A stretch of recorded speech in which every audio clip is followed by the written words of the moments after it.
দেখে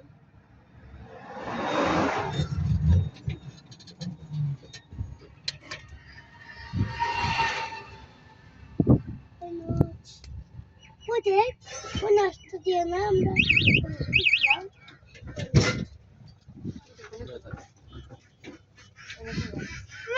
দিকটা যাই না ঢাকা শহরের দিকটা